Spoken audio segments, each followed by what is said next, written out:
So how to structure the actual package. A lot of coaches make the mistake of just including in a package just a specific number of sessions, maybe a few calls, and maybe a few worksheets. But in order to really hit the ground running and stand out as a coach, it's important to do a little bit more than that. If you're already very well established, so for example, let's say that you have a ton of experience in your industry and you are well known in that industry as an expert, and now you sell coaching. So for example, people can pay for an hour of your time, or they can buy a batch of 12 sessions of an hour. Maybe you don't really need to take this step to really position your package as something a little bit more specific. But I am guessing that if most of you are here, this is not the case. What I just described is not where you are at right now. So that is why, in order to stand out, it's important to position your package and create the structure to create a bridge for people.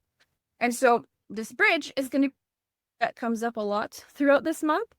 And it should be a bridge in basically every step. So you need to create this bridge in your marketing, in your website, and in your actual coaching. So on one end of the bridge, you have your client, where they are now, and there's a destination on the other end. So this is the result or the outcome that they are looking for. But there's also the same bridge in their understanding of a topic. So maybe they know nothing about a topic and they need to learn a specific set of things before they are mentally ready to purchase. So in all cases, it's always a bridge. And so what creates the actual bridge in the middle when it comes to your packages, it's your specific process. So what exactly do you do in your coaching? Like when you coach people, what do you do? What's your process? How do you help them get from one end to the other? So, this could be whatever your process looks like.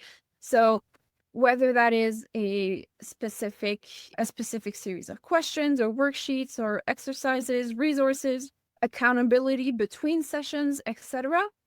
Start brainstorming that in your brain. Like, what exactly is it that creates that bridge?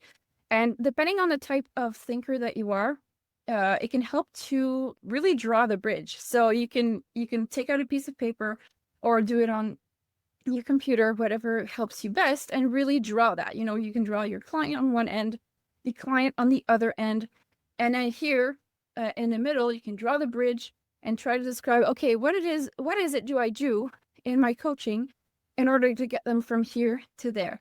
And you can even break it up into smaller and smaller pieces. So let's say we have 3 steps. Well, okay, what is included in these 3 steps? What exactly do I do?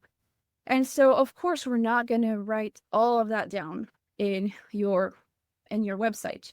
We're not going to outline every single thing. But it's important at this stage for you to get clarity on that process.